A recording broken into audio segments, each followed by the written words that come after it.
This is the X-Zone Broadcast Network, broadcasting worldwide on broadcast affiliates and satellite program providers, including CNN Broadcast Network, Sirius Satellite Network, Star Media, Good News Radio Network, Angel Broadcast Network, Wiki Broadcast Network, and WPBN TV. For more information on the X-Zone Broadcast Network, visit us at www.xzbn.net.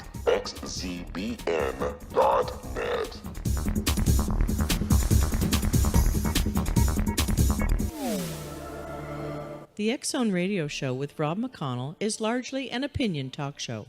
All opinions, comments, or statements of fact expressed by Rob McConnell's guests are strictly their own and are not to be construed as those of the X-Zone Radio Show or endorsed in any manner by Rob McConnell, rel-mar McConnell Media Company, the X-Zone Broadcast Network, its affiliated networks, stations, employees, or advertisers.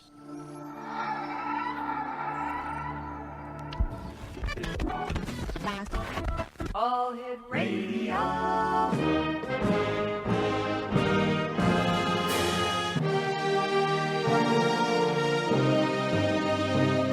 Welcome to the X-Zone, a place where fact is fiction and fiction is reality.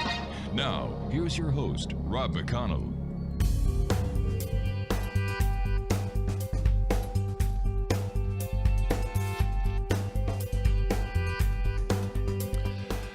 Welcome back, everyone. This is the X-Zone. I am Rob McConnell, and we are still coming to you from our broadcast center in Hamilton, Ontario, Canada.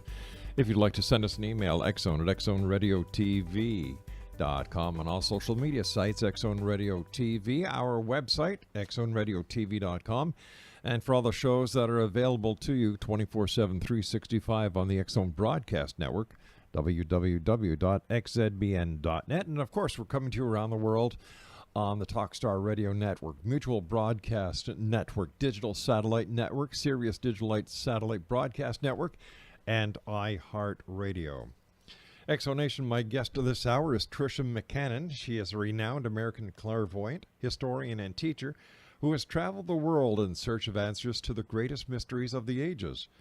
As a mystical symbologist and researcher, she is an innate initiate of many ancient streams of knowledge.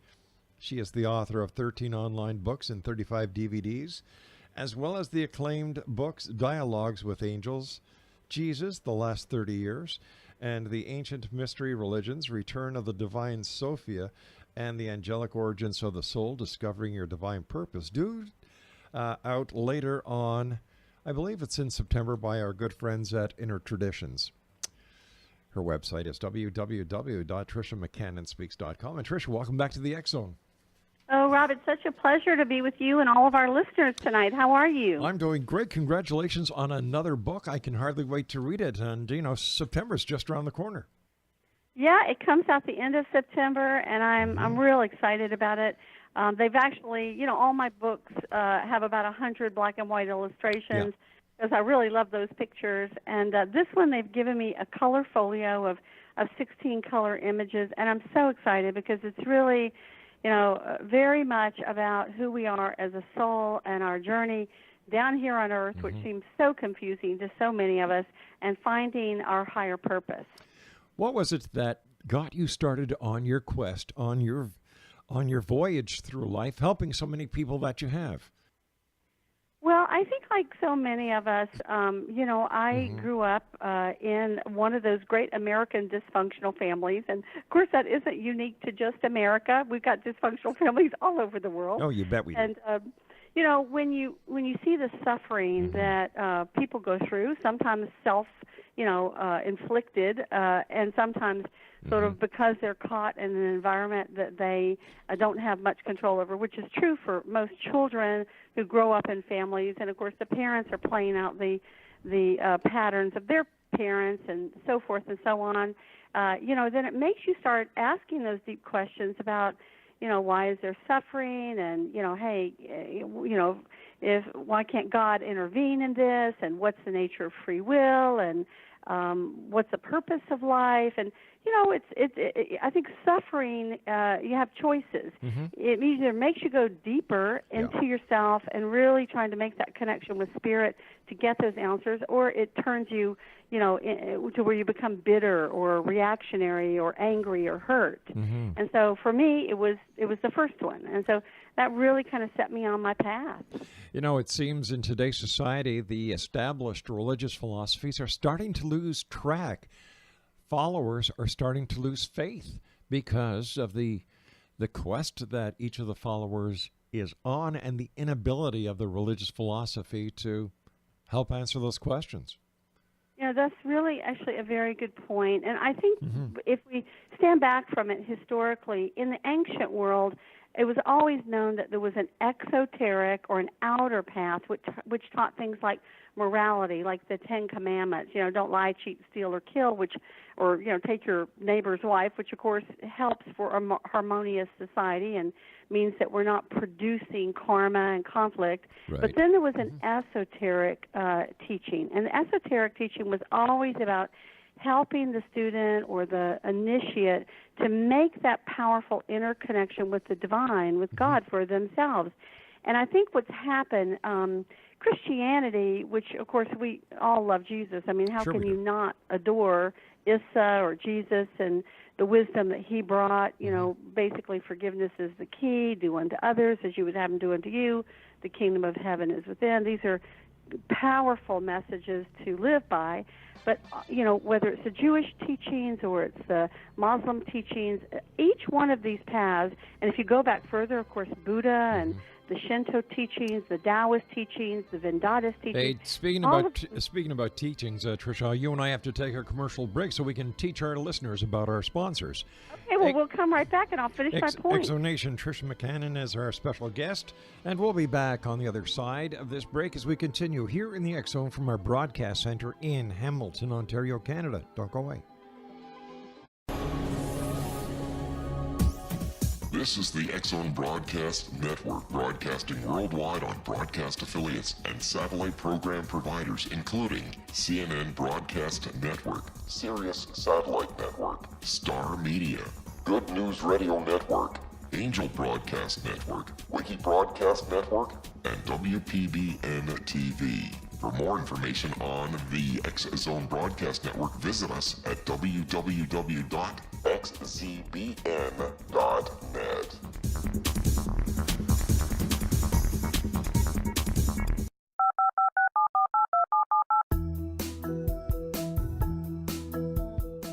Did you know that when you're on the road with limited data or Wi-Fi, you can still listen to the X Zone Radio Show with Rob McConnell, The Science of Magic with Gwilda Wiyaka, X-1, Dimension X, Space Patrol, and every minute of the X Zone Broadcast Network by calling 213-401-0080, courtesy of Audio Now. No smartphone, app, or internet needed. It saves your data plan and it's free if you have unlimited minutes. Call 213-401-0080 to listen on any phone, anytime, anywhere. Remember 213-401-0080 for the best of the paranormal, parapsychology, and sci-fi radio programming anywhere, 24/7, 365.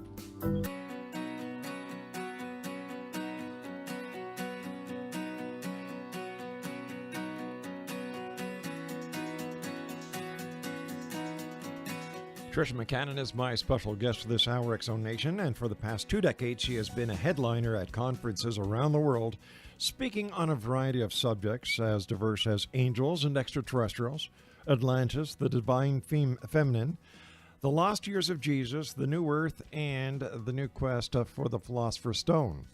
And her website is www.TriciaMcCannon Speaks. And Trish, before we went to the commercial break, we were talking about, why people are seeking the esoteric path compared to the old, established religious philosophical path. Yeah, well, I think that exoteric path or outer path, it was always considered the first step. You have to kind of start living a moral life and doing good to other people and all that. And then that prepares you to kind of align yourself, if you will, with that higher self. And we all have a higher self, which even though we might not act like it down here because we seem to be such a confused society, that higher self really, is very wise. And this is one of the things that I wound up sharing in this new book that's coming out, The Angelic Origins of the Soul. It comes out in the beginning of October.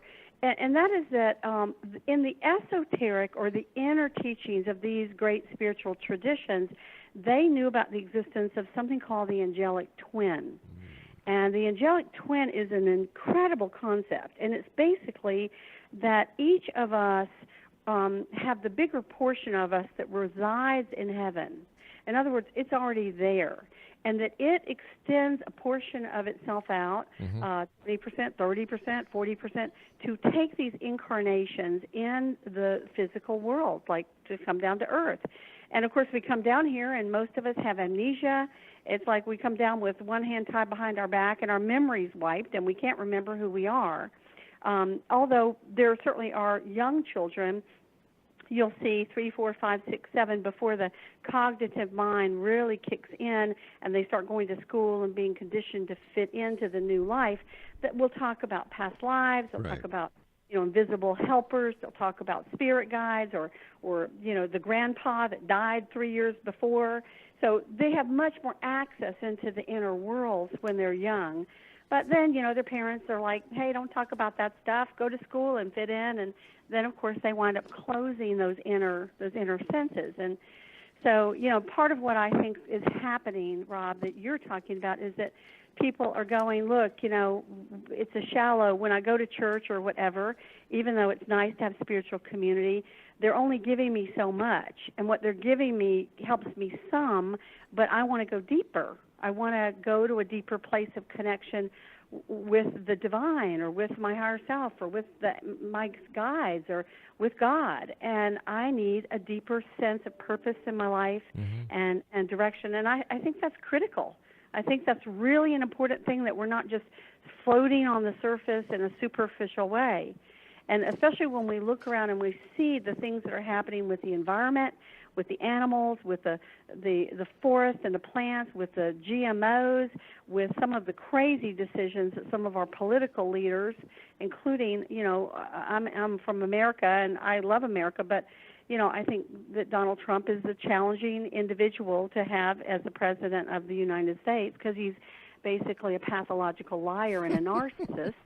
And, I hate to say that. I think when he becomes a pastor, in about 10 million years, he's going to be fabulous. Yeah, but tell me, Tricia, what do you really think about your president? Don't hold any bars. I know, it's true, Rob. Well, really, he's a strong soul. I think he's a good person. I don't think he's an evil person at all. But I think that he had an abusive dad, and so he has victim wounding patterns, and instead of becoming the victim, he became, he identified with winning and being the kind of the persecutor or the tyrant. And so it's very hard for him to be self-reflective, and the only way we learn from our mistakes is to become self-reflective and to be humble enough to go, for all I know, I don't know it all. For all the good I do, I can make mistakes. And so self-reflection is actually a symptom of spiritual strength, and that's how we learn. And, I'm always rooting for him, because I do think that there's a lot of things that are good about him, but I just think that you have to be honest with yourself, and you have to be honest with other people. And if you're in denial and, always telling the big lie, hoping that if you tell it long enough, everyone will believe it. Well, let's talk about your book. Return of the Divine Sophia. Gone off on poor Donald Trump. Yeah, you were. Go on. All right, so tell us about your Return of the Divine Sophia.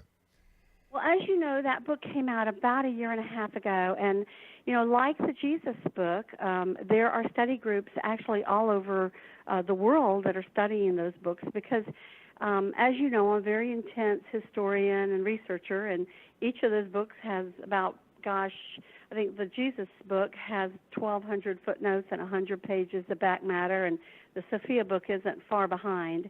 The Return of the Divine Sophia is a book about my journey of discovery that for tens of thousands of years, God was considered to be the Divine Mother.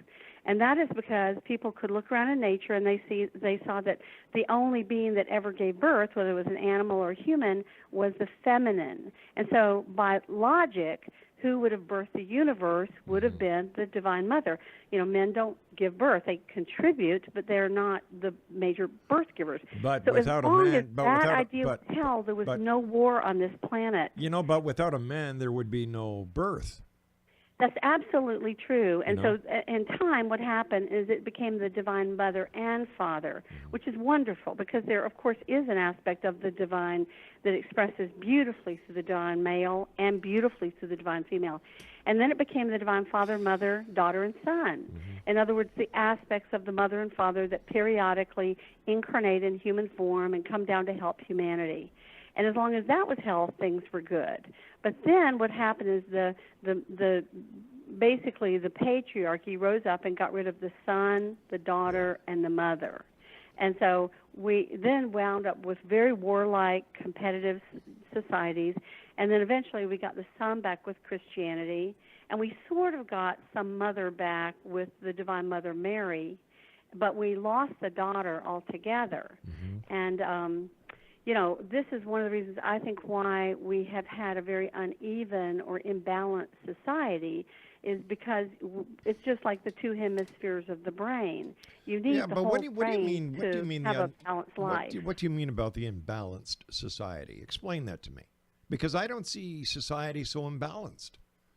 Well, I think it's getting better and better in many, many ways. In other words, I think people are becoming more educated, more aware, more enlightened, and information is certainly helping with the kinds of shows that you do helps. But what I mean is that women about 2,000 years ago or 2,500 years ago, they became property of men. Oh, I don't think so. I disagree with you there.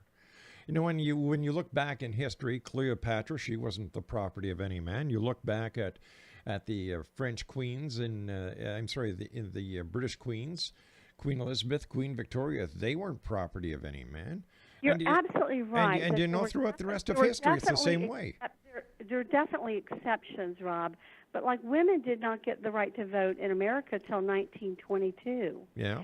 And it was really only in the last 100 years that women have been allowed to vote. And I think the last country was like 1975, and that was I can't remember if it was Sweden or one of those. But I actually kind of go through that in my book. Well, I can understand that, and I don't want to turn this interview into a platform for women rights.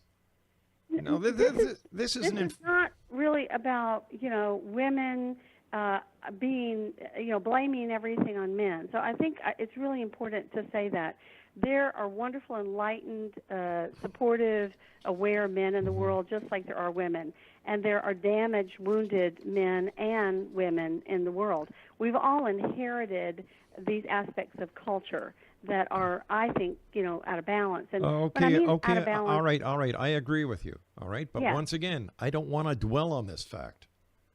Okay, no problem.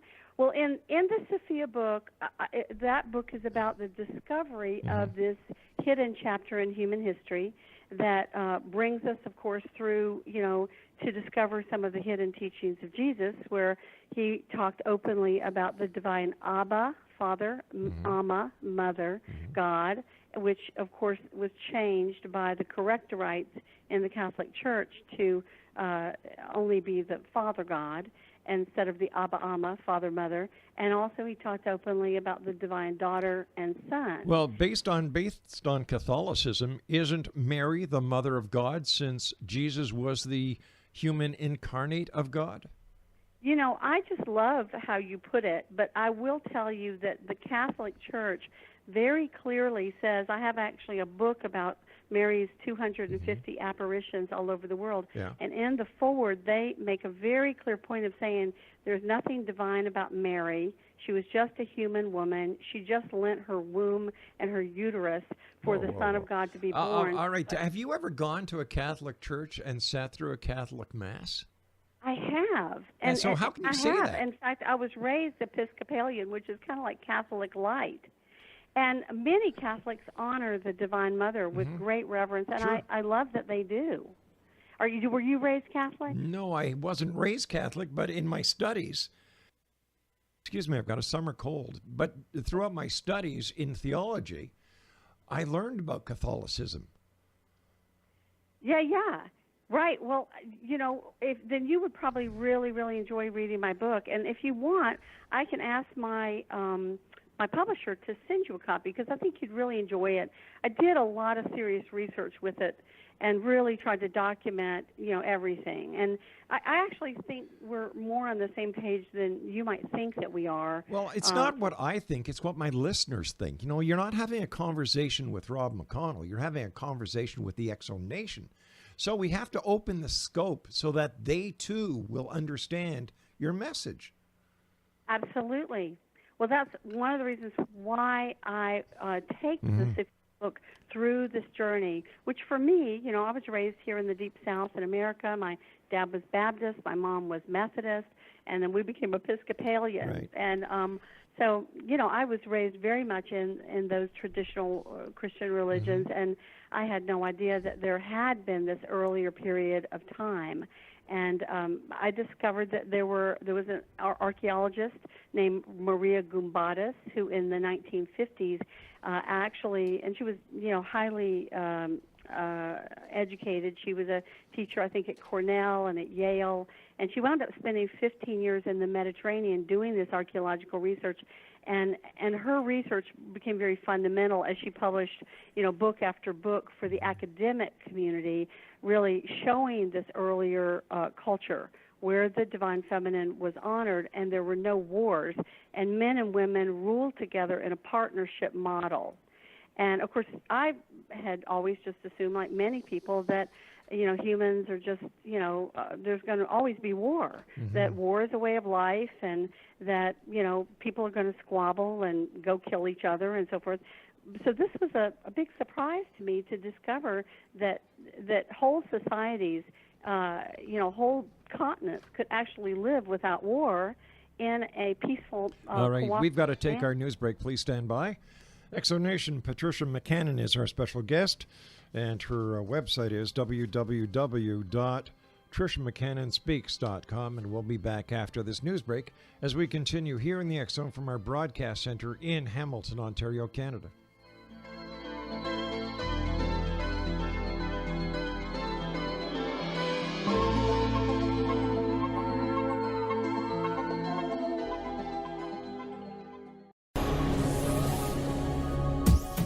This is the X Zone Broadcast Network, broadcasting worldwide on broadcast affiliates and satellite program providers, including CNN Broadcast Network, Sirius Satellite Network, Star Media, Good News Radio Network, Angel Broadcast Network, Wiki Broadcast Network, and WPBN TV. For more information on the X Zone Broadcast Network, visit us at www.xzbn.net.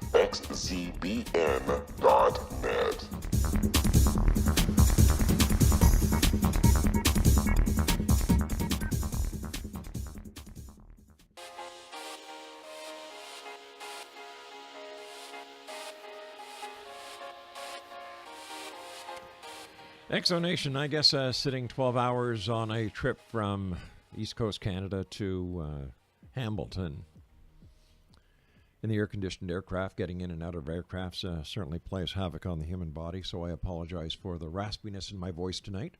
But Tricia McCannon is our special guest, and we're talking about her book, Return of the Divine Sophia. And you know what? You and I were shortly discussing during the break that there were many of kings, queens that have ruled at the same time, as well as there being some very strong and influential ladies who have held the reins of power, who have done much to change. Even if you go back to the time of the early pharaohs with Akhenaten and Nefertiti, and the list goes on. So let me ask you this. There's a lot of controversy as to who Mary Magdalene is or was. In your opinion, based on your research, who was Mary Magdalene? Well, I think like a lot of people, I had sort of just bought the original party line that, you know, she was a fallen woman that Jesus healed and so forth. But clearly, as I began to do this very deep research in this book, what I discovered was a completely different story. I found out that in 591 A.D., that Pope Gregory I, in his 33 homily, basically created this fiction of her being a prostitute. He actually said something like, you know, my brothers, where did she get that expensive spikenard or ointment that she used to anoint Jesus' feet and head? Clearly, she must have used it to perfume herself in forbidden acts of the flesh. And so there was, of course, no evidence for that whatsoever. Was run with. And so, you know, of course, in 1979, the Catholic Church actually retracted that and said, oops, you know, sorry, you know, she really wasn't a prostitute. And that's good that they did that. But, you know, 1,500 years later, it was, you know, a little bad, especially since, you know, during, like, the time of Pope Innocent III, they set up brothels, which the clergy went over and had sex whenever they wanted and took the money from the women, and they called them Magdalens, which, of course, was just totally off. They basically just put these poor women in prostitution in the name of the church. So, you know, Mary Magdalene, what I discovered in my research was that basically the Gnostics, the early Christians that had been closest to Jesus, believed that Mary Magdalene was an incarnation of the divine Sophia.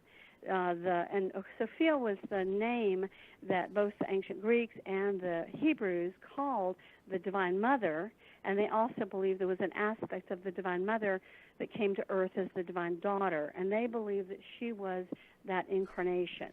They believed that she continually would reincarnate from that time over the last 2,000 years in the hopes of you know, helping to uplift humanity.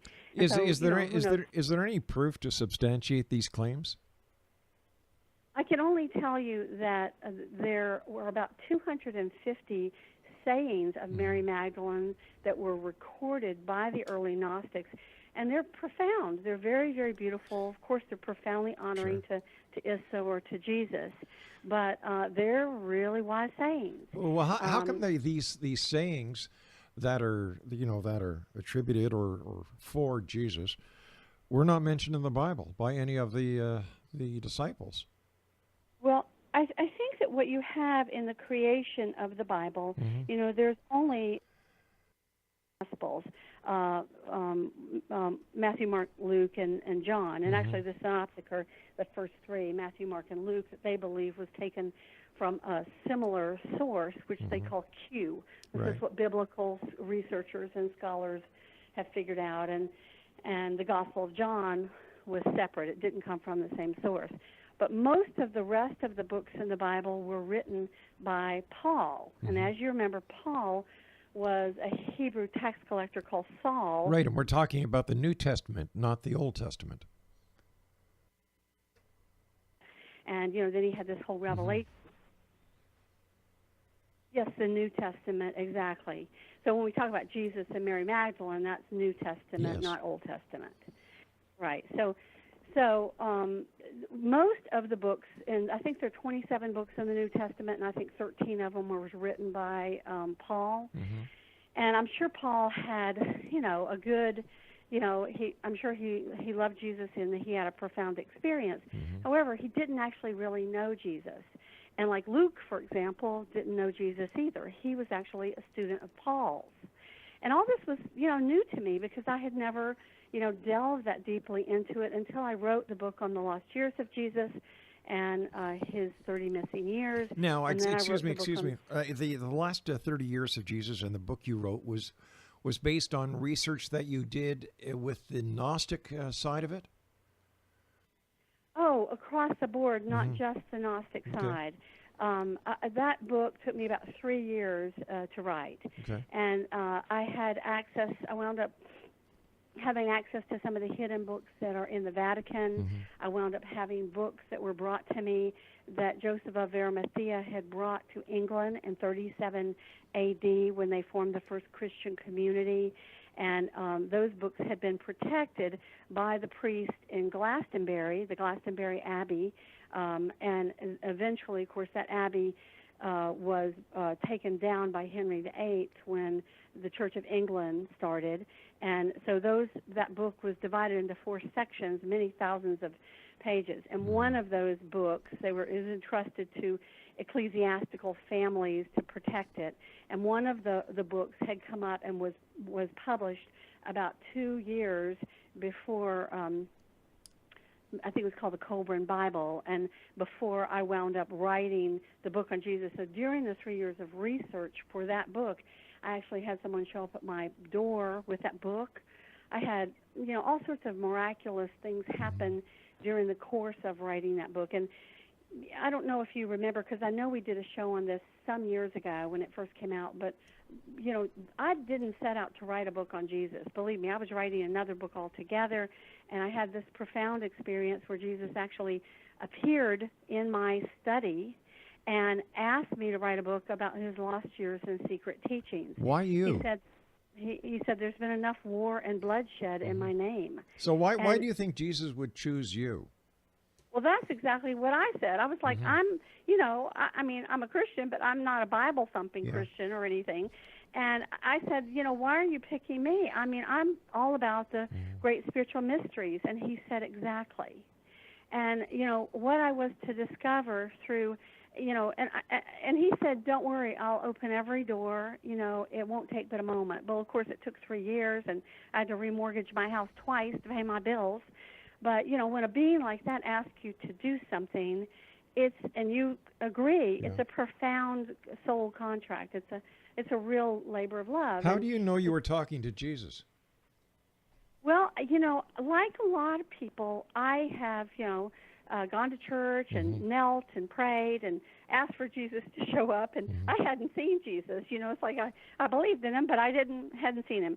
And about 3 years prior to this happening, I had been speaking at a Whole Life Expo or Big Conscious Expo in San Francisco, and I stayed over to do readings. I'm a clairvoyant. I've done over 6,000 readings for people all around the world.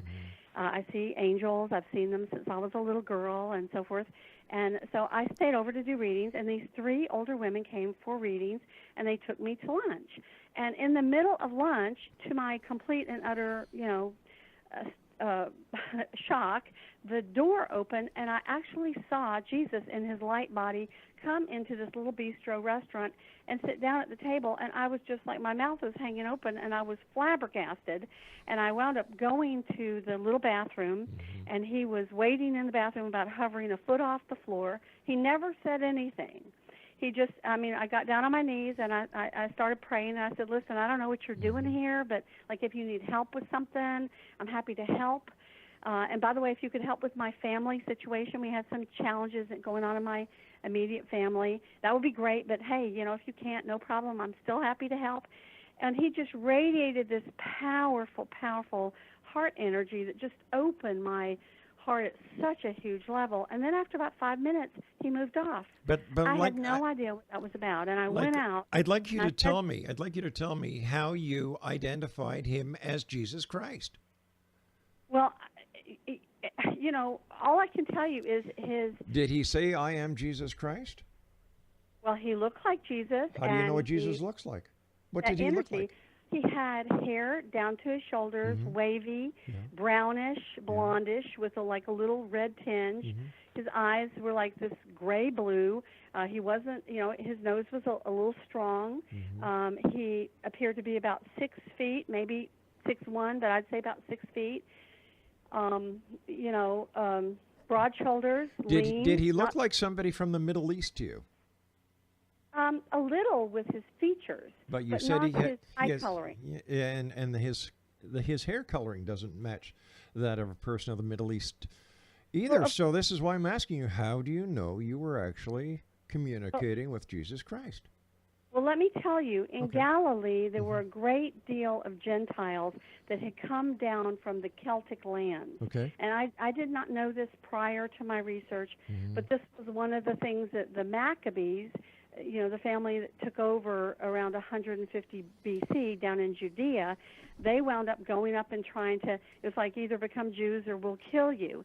But there was a huge bloodline of blonde, red-headed, fair-eyed people that were living in Galilee at that time. And, of course, I knew none of this because, this is the kind of thing you only learn when you do very serious research. So, I'm sure that he had some of that bloodline, and it was probably a combination of the two lines. So, but how do you know? I mean, I guess I'd say, how do you know if your wife were to appear to you in the spirit form? You would know because she would convey it. You would recognize her at some level. Well, sure. I know what my wife is. Plus, I know she's not dead, so I know damn well that it's not her.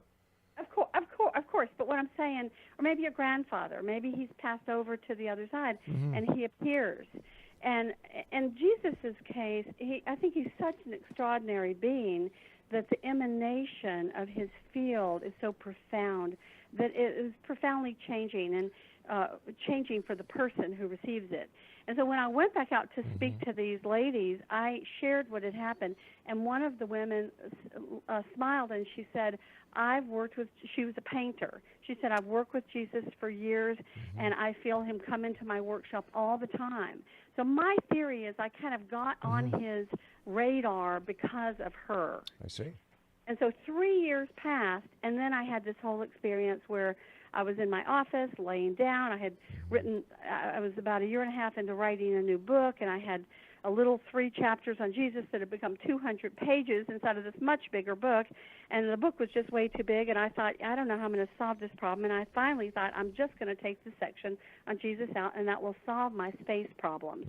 And so just about the time I decided that, I was laying on the floor of my office with my hand over my eyes, and I became aware of this bright light shining down on me, and I moved my hand and sat up, and he was standing in his light body. He was all golden, total golden energy, probably about 12 feet away.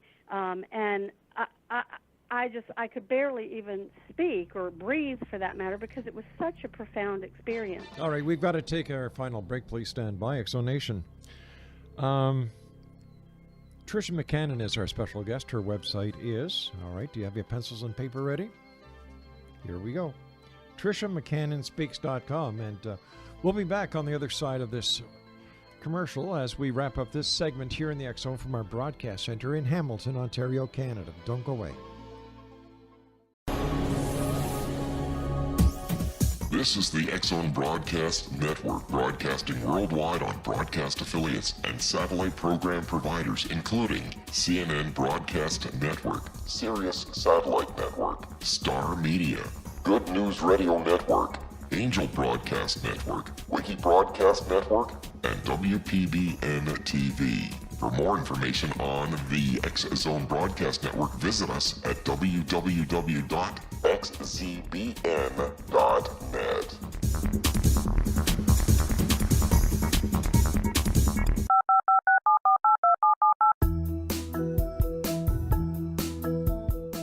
Did you know that when you're on the road with limited data or Wi-Fi, you can still listen to the X Zone Radio Show with Rob McConnell, The Science of Magic with Gwilda Wiyaka, X-1, Dimension X, Space Patrol, and every minute of the X Zone Broadcast Network by calling 213-401-0080, courtesy of Audio Now. No smartphone, app, or internet needed. It saves your data plan, and it's free if you have unlimited minutes. Call 213-401-0080 to listen on any phone, anytime, anywhere. Remember 213-401-0080 for the best of the paranormal, parapsychology, and sci-fi radio programming anywhere, 24/7, 365.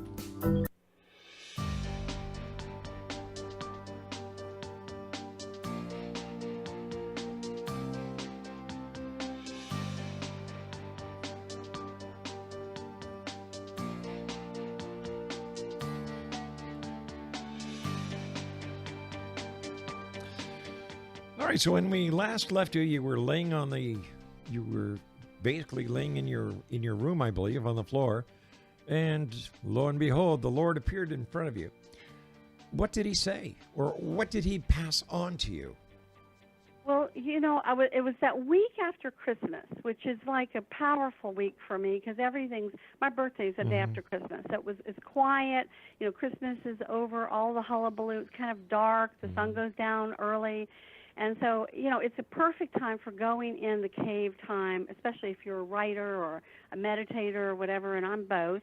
And so I was laying there, and when he spoke, he did not speak out loud. He spoke in my head, like telepathy. Right. And he said without any preamble, it wasn't like, hello, how are you? There was none of that.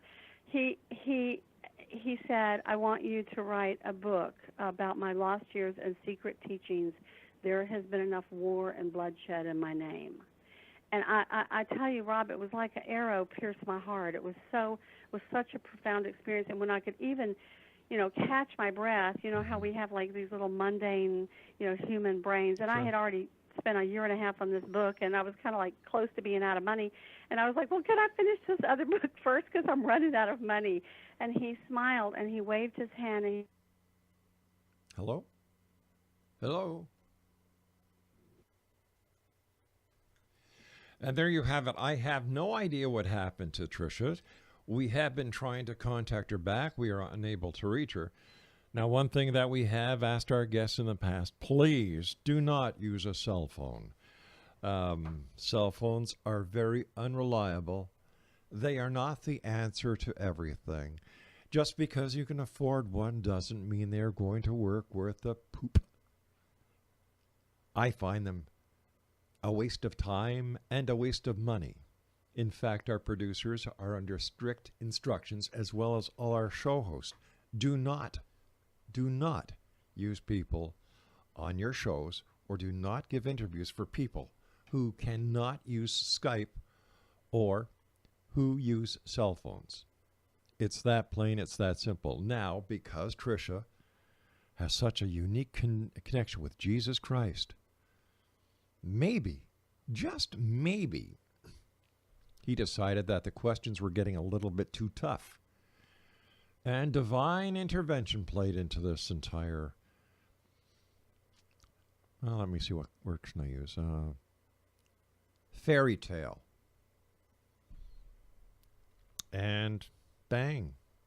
If you can't be talked to, you can't answer questions. And if you can't answer questions, you can't incriminate yourself. And if you can't incriminate yourself, you can keep on spewing the same old story and hook more people into whatever con you're into.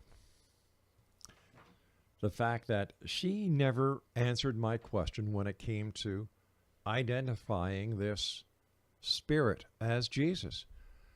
One of the things would have been, well, can I see the palms of your hands? Or can I see your feet? Or who are you? Now, if it was Jesus, wouldn't he want to be identified? And why would Jesus go into the ladies' washroom in a bistro in San Francisco?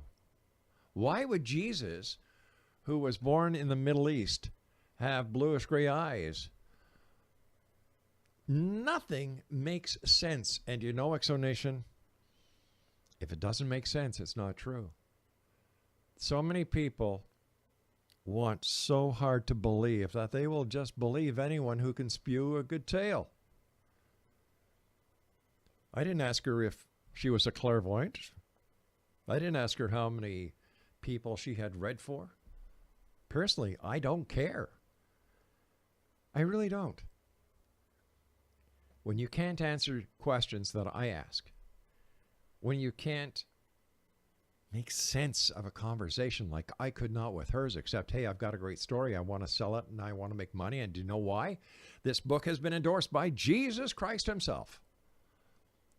What a bunch of crap.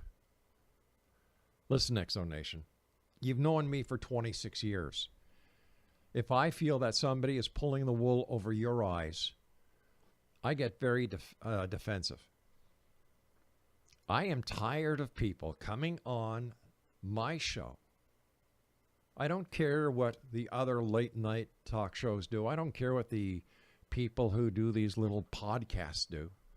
I do care what my audience hears. And when I hear crap like I heard this hour, I can assure you something. That lady will never be back on this show again. I am not going to promote her book. I'm not going to promote her website. She does a great enough job of that on her own. Let's see, what does their bio say? The rest of it here? May as well read it to you, Exonation, because I've got a few minutes to kill. For the past 2 decades, she has been a headliner at conferences around the world, speaking on a variety of subjects as diverse as angels, extraterrestrials. Well, there's a real steadfast claim to one's reputation. Atlantis, the divine feminine, the lost years of Jesus, the new earth, and the quest for the philosopher's stone. And she also mentioned that she had been over on 200 radio shows, including blah, blah, blah, blah, blah, blah, blah, blah. Yeah. All right, let's just go on a little bit more. By the way, the shows that she mentioned, in my opinion, give her no credibility whatsoever. She is the founder of the Phoenix Fire Lodge Mystery School in Atlanta, a reverend in the International Assembly of Spiritual Healers. Yeah, that's a bunch of crap. A bishop in the Madonna Ministries. Oh, wowee, there's another internet sensation. As a clairvoyant, she has given soul readings for over 6,000 people around the world, tracing their individual journeys from their origin into their present life. Yeah, and one is born every minute. She does voice dialogue, hypnotherapy, timeline therapy, soul retrieval, holographic repatterning. My good Lord, and she walks on water. With all of her workshops and healing work, she is committed to the awakening of the planet and a vision for world unity. Hallelujah, I've been saved. What a bunch of bunk. I'll be back on the other side of this break as we continue here in the X Zone from our broadcast center in Hamilton, Ontario, Canada. My name is Rob McConnell, and we made a decision a few minutes ago, Craig and I, that we will not be airing this, but it will be available to you on our replays, as well as on, we'll even throw it up on iTunes. I'll be back. Don't go away.